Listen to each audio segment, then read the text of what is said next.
Has done it all. He's coming up. He's going to be in studio with us, talking about his amazing career and his new book. But first, as a handful of Senate Republicans voice concern that the U.S. imposing levies on Canadian imports is a mistake that would hurt U.S. consumers, the White House is set to announce tariffs later today that they say will go into effect immediately. So what does that mean for your wallet? Financial expert Terry Savage joins us now. The markets, I think that with this Dow down 50, what was it? Just 45 points so far. Pretty good in early trading. Yeah, this is the reaction to finally we're going to find out exactly what the tariffs are. That's step one. And then step two will come immediately, and that'll be the retaliation. Specifically, Canada has promised to retaliate.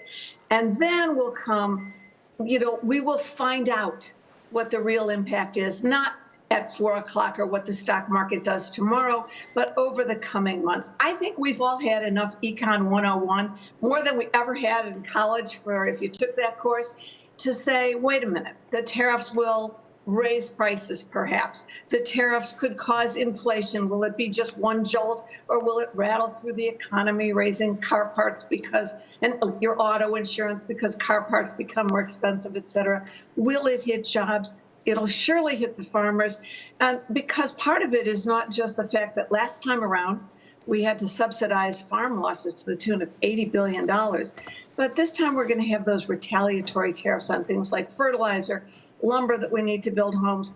So the bottom line is there's no answer at 4 o'clock today or at the close of the market or the next 3 weeks. This is going to happen, and the retaliation will happen. And over the next 3 months, you will see the results. So one thing interesting is some of the rationales for the tariffs, those have been gone now. The border, the fentanyl crisis, the raising money for the Treasury. We know the tariffs typically get passed on, and you will feel it in your wallet. But what about the long-term goals? Isn't that the idea that people would buy American and maybe in the long term it would be a payoff? Is that years down the road, Terry? So it's probably at least a year, if not more years. But that's the real goal of this. Nobody should, well, there's some people who think this is just willy-nilly, this is capricious. But the idea, the theoretical idea between this, or behind all of this, is that we would rebuild America's jobs, industrial base, by encouraging businesses to grow and build here instead of, quote, importing cheap stuff. But, consumers have been addicted to cheap stuff. So the impact will be over the next year or two, and the potential for growth and rebuilding the economy will take longer to see. Can we get through this valley of pain that for sure is going to impact all of us? That's going to be the fascinating question. Mm-hmm. And tell us about the uncertainty with Social Security.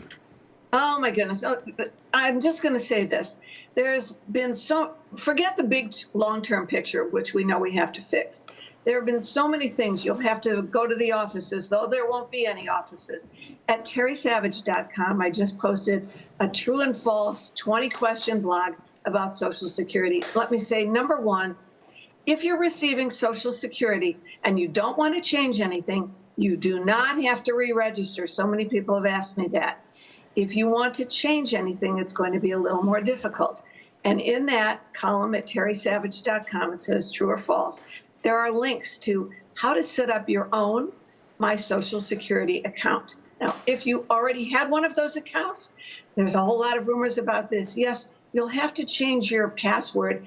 They're going through a system that existed before this administration. It's called login.gov. And if you ever went to get TSA PreCheck, you used login.gov. It lets you go to all government websites securely. So I've given you a link in that Q&A. But right now, there are the big changes. They're going back to 100% clawbacks.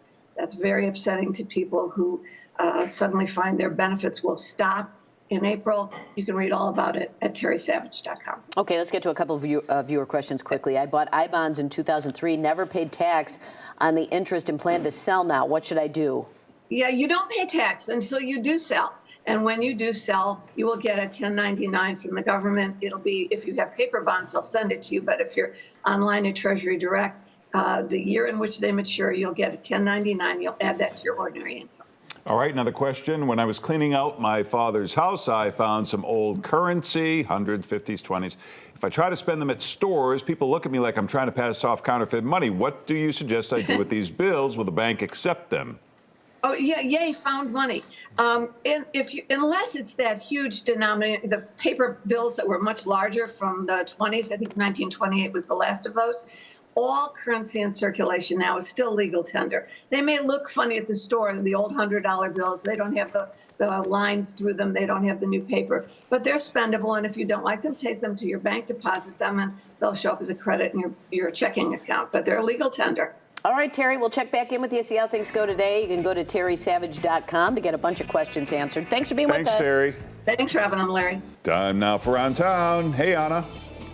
Good morning. I'm in Humboldt Park checking out The Waste Shed. This is a nonprofit organization that has 2 stores, this one in Humboldt Park, one in Evanston, where you can find everything your heart desires for arts and crafts, framing, decorating your classroom. And the point is to repurpose and give new life to what a lot of people think is waste, but it can be a treasure for so many, and of course at discounted prices. When we come back around town, we will have more from Humboldt Park. Pat is back, so send Pat and Paul a message. They want your text. Here's the number, 773-789-8330. Send it along. They might read it on the air a little bit later. And there's more to come.